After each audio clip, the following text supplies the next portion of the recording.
बिस्मिल्लाहिर्रहमानिर्रहीम, अस्सलामुअलैकुम, welcome to our new vlog.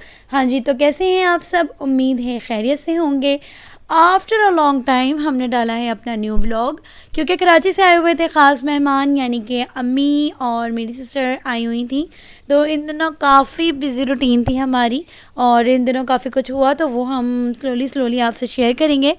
अम्मी आई भी और काफ़ी दिन का उनका स्टे भी था, और अब खैर से जा भी रही हैं। तो आज मैं फ्री हुई हूँ, तो मैंने कहा आज मैं अपना व्लॉग लाजमी डालूँगी, क्योंकि मेरी जो फॉलोअर्स हैं वो मुझे बहुत ज़्यादा मिस कर रहे होंगे। जब अम्मी सबसे अलविदा ले रही थी तो ये बहुत टफ़ मोमेंट था मेरे लिए। मुझे तो बहुत ज़्यादा ही रोना आ रहा था, लेकिन जब मैं घर में थी तो मुझे बिल्कुल भी फ़ील नहीं हो रहा था कि अम्मी जा रही हैं, अम्मी जा रही हैं। स्टेशन पर भी पहुंची तो भी मुझे फ़ील नहीं हो रहा था, लेकिन जब अम्मी ट्रेन पे बैठी हैं उसके बाद तो मेरी बस हो गई थी। खैर, अब हमारा पर्सनल रिक्शा आ चुका था और वो काफ़ी देर से हमारे इंतज़ार कर रहे थे, तो हम फटाफट चलने की तैयारी करने लगे, क्योंकि हमें आइडियल से रास्ते में चीज़ें भी लेनी थी। जब हम एक सिटी से दूसरी सिटी जाते हैं घूमने के लिए, तो हमारे पीछे जो लोग होते हैं उन्हें हमसे ढेर सारी उम्मीदें होती हैं कि वो आएंगे तो हमारे लिए ये भी लेकर आएँ, वो भी लेकर आएँ। हालांकि अब हर शहर में सारा कुछ मिल जाता है, लेकिन इस बात से तो मैं भी एग्री करती हूँ कि यहाँ की मिठाई बहुत बहुत बहुत खालिश होती हैं, बहुत खस्ता होती हैं, और बिल्कुल एट अ टाइम बनी हुई आती, बिल्कुल बासी नहीं होती। तो पीछे से काफ़ी ज़्यादा मिठाइयों का भी ऑर्डर आया हुआ था कि वो भी लेना है। अब सबसे अलविदा लेके हम जाने लगे, और जब मैं घर से बाहर निकली तो लास्ट नाइट जो वेदर था, जो मौसम था और जो बारिशें हो रही थी, मौसम को देखकर तो मैं हैरान ही रह गई। इस कदर तेज़ धूप, इतनी ज़्यादा अशद गर्मी कि आई कांट एक्सप्लेन। अब तो ये हर जगह का ही हो चुका है, लेकिन बहरहाल अल्हम्दुलिल्लाह कराची से तो यहाँ काफ़ी अच्छा ही वेदर है, क्योंकि जब अम्मी यहाँ थी तो वो भी काफ़ी ज़्यादा एक्साइटेड हो रही थी यहाँ की बारिश देखकर, आंधी देख के, वेदर देख के। कुछ दिनों से तो रात में सर्दी भी फील होने लगी थी, तो वेदर बहुत ज़्यादा अच्छा था। खैर से अब हम पहुँच गए हैं आइडियल, और इससे पहले आई है रॉयल कुल्फ़ी, जो कि मैंने अभी तक नहीं खाई है इन 7 मंथ्स में। अब इंशाल्लाह अपने हस्बैंड की रिकवरी के बाद मैं उनके साथ यहाँ पर आऊँगी लाजमी। ट्रेन के सफ़र से अम्मी को इस कदर खौफ आता है कि अम्मी ने सारा कुछ मुझसे घर पर ही लिखवा लिया था कि क्या लेना है क्या नहीं। तो यहाँ पे हमने कलाकंद मिठाई ख़रीदी। वहाँ पे सारे यही कह रहे थे कि हमने कलाकंद लेनी है, और ऑर्डर भी उसी का ही आया हुआ था कि कलाकंद ही लेनी है। लेकिन यहाँ आके अम्मी को घर के लिए एक और मिठाई पसंद आ गई, तो घर के लिए तो हमने वही लिया था।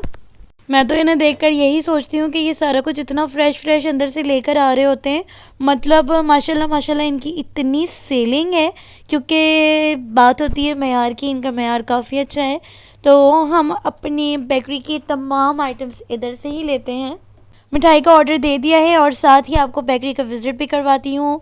और सबसे पहले मेरी नज़र पड़ी है कोक पे, और ये देखते ही मेरे ख़्याल में यही आया कि मेरे हस्बैंड तो इसके जानी दुश्मन है, वो कोक बिल्कुल भी नहीं छोड़ते। मिठाई की पैकिंग जब तक चल रही है, आपको दिखाती हूँ यहाँ और क्या कुछ है जो कि बहुत ही फ्रेश है। ये तो बहुत यम्मी है, बहुत बहुत बहुत यम्मी है, और ये मेरे देवर को भी बहुत ज़्यादा पसंद है। तो वापसी में हम ये ज़रूर लेंगे, क्योंकि अभी जाते हुए तो पता नहीं ट्रेन कब आती है और हम किस टाइम पे पहुंचते हैं, तो वापसी में हम लाजमी लेंगे। और ये अरबियन स्वीट्स, क्योंकि अम्मी रस वाली कोई मिठाई नहीं खाती, कलाकंद भी ज़्यादा लाइक नहीं करती, तो उनके लिए हमने लिया है अरबियन स्वीट्स। ये कराची में भी मैंने देखा है, शायद यूनाइटेड में, लेकिन इतना खस्ता नहीं होता टू बी ऑनेस्ट। अब हम आ गए हैं बिलिंग सेक्शन की तरफ, और इसे अच्छे से पैक भी करवाना था, क्योंकि सफ़र काफ़ी दूर का था और अम्मी काफ़ी ज़्यादा परेशान हो रही थी कि यहाँ पर ही इतना टाइम हमने लगा दिया है, वापसी हमें सफ़र भी करना है और स्टेशन काफ़ी ज़्यादा दूर भी है। तो फटाफट से हमने इसकी पैकिंग करवाई, इसको बिलिंग करवाया, और अब हम जा रहे हैं स्टेशन की तरफ। चले कुछ होना हो इनके ऑटो से, एक बेनिफिट तो है कि इतनी ज़्यादा जो धूप हो रही होती है रोड पे, फिर के ऑटो करने की ज़रूरत नहीं पड़ती। हम जहाँ गए वो वहीं रुक जाते हैं। तो अम्मी ने काफ़ी ज़्यादा टेंशन ले ली थी कि मिठाई इतनी जगह पर हो चुके हैं, अब मैं क्या करूँगी। फिर सारी मिठाइयों को एक जगह मर्ज करके अच्छे से पैक करवा दिया ताकि अम्मी को इत्मीनान हो जाए। लेकिन स्टेशन पहुँचते तक अम्मी ने इसे मज़ीद पैक करवाया है, जो कि जाके आपको दिखाते हैं। फिर जैसे ही हम स्टेशन पहुँच गए खैर से अल्हम्दुलिल्लाह, कोई हमारे साथ था नहीं कि हम ये सामान प्लेटफॉर्म तक पहुंचा सकते। तो फिर मजबूरी में हमें ये कूली करना पड़ा, क्योंकि ये तो काफ़ी ज़ईफ़ थे, हमें देखकर काफ़ी ज़्यादा बुरा भी लगता है। लेकिन बस वही बात है कि ग़ुलामी उम्र नहीं देखती, काम उम्र नहीं देखता, मजबूरी उम्र नहीं देखती। तो अल्लाह हमारे पाकिस्तान को इतना कामयाब करे, इतना कामयाब करे कि हर तरफ से भूख ख़त्म हो जाए और हर तरफ खुशहाली खुशहाली हो जाए। आमीन सुमा आमीन। तो हम अब स्टेशन पे फाइनली पहुंच चुके हैं और खैर से पाकिस्तान रेलवे ने ट्रैक के बाद अब अपने स्टेशन पे भी काम करना शुरू कर दिया है। तो यहाँ पे पेंट का काम चल रहा था और सामने ही बानी कायद की पिक्चर्स भी लगी हुई थी। और सीरियसली स्टेशन पे दिल बहुत घबराता है, क्योंकि हर तरफ अफरा तफरी लगी होती है, हर तरह तरह के लोग होते हैं और एक तरफ ट्रेन आ रही होती है, जा रही होती है, दिल बहुत अजीब सा हो रहा होता है। तो मैं तो यही सोच रही हूँ बस स्टेशन पे जैसे ही पहुँचे फटाफट से ट्रेन आ जाए, या तो ट्रेन पे बैठ जाए, या अगर हम कहीं से आ रहे हैं तो फटाफट से ट्रेन से उतर के अपने घर की तरफ रवाना हो जाए। फाइनली अम्मी ने जिस पर जाना था वो ट्रेन अपने प्लेटफॉर्म पर आ चुकी है और इसकी हॉर्न की आवाज़ सुनते ही मेरे दिल को कुछ होने लग गया, क्योंकि अब वाकई यही महसूस हो रहा था कि हाँ भाई अब तो अम्मी ने जाना ही जाना है, अब तो ट्रेन आ ही चुकी है।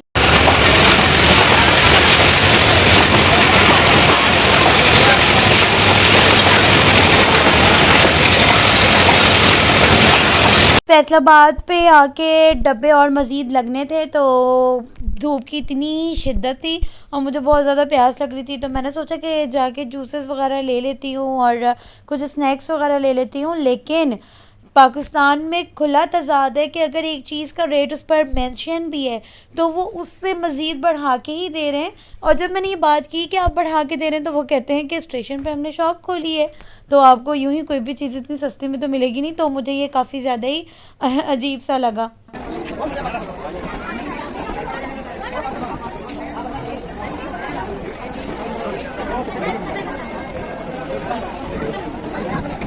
चाहे कुछ भी हो जाए, जहाँ पे आ जाए पाकिस्तानी अवाम, वो अपना साइंसी दिमाग इस्तेमाल करने से कभी भी पीछे नहीं हटते। और ये इंतहाई अहमकाना ही हरकत है कि आप ट्रैक पे खड़े होकर ट्रेन का वेट किए बगैर इस तरह से बीच से जा के सामान रख रहे हैं। हालांकि अगर दूसरी ट्रेन इधर से गुजर जाए तो कितनी जानें ज़िया हो जाएं, लेकिन हम अपनी ही गलती की वजह से अपने ही पाँव पे कुल्हाड़ी मारते हैं। लेकिन काश के लोगों को अकल आ जाती। तो अब फाइनली अम्मी लोगों ने अपना डब्बा भी ढूंढ लिया है और सारी चीज़ें अपनी जगह पे सेट करने लगे हैं, क्योंकि वैसे तो हाफ आवर का स्टे था यहाँ पे, लेकिन डब्बा चेंज करना, पानी भरना, काफ़ी कुछ था, तो उसमें सारा टाइम गुजर गया। और ये इंतहाई टफ मोमेंट आ गया जब ट्रेन अब चलने लग गई थी और अब फाइनली यही था कि अम्मी जा रही हैं, तो दिल बहुत ज़्यादा ही उदास हो गया था। फिर मैं बहुत ज़्यादा ही रोई, जो कि मैं काफ़ी देर से कंट्रोल कर रही थी अपने आप को, लेकिन एंड टाइम पे मुझसे बिल्कुल भी कंट्रोल नहीं होता। माँओं से मोहब्बत ही ऐसी होती है, लेकिन अल्हम्दुलिल्लाह अल्हम्दुलिल्लाह मेरी मदर इन लॉ भी ऐसे ही हैं कि मुझे घर की कमी बिल्कुल भी महसूस नहीं होती। अल्लाह मेरी दोनों माँओं को सेहत और तंदुरुस्ती वाली लंबी ज़िंदगी अता फ़रमाए। तो अब ट्रेन खैर से जा चुकी है, अल्लाह जाने वालों को अपने सफ़र पे खैर आफियत से पहुँचाए। तो जी इसी के साथ करते हैं व्लॉग को एंड। आपने रखना है अपना बहुत ज़्यादा ख्याल, हमें रखना है अपनी दुआओं में याद। Like comment share and subscribe करना हरगिज़ ना भूलिएगा। नेक्स्ट वीडियो तक के लिए अल्लाह हाफ़िज़, फ़ी अमान अल्लाह।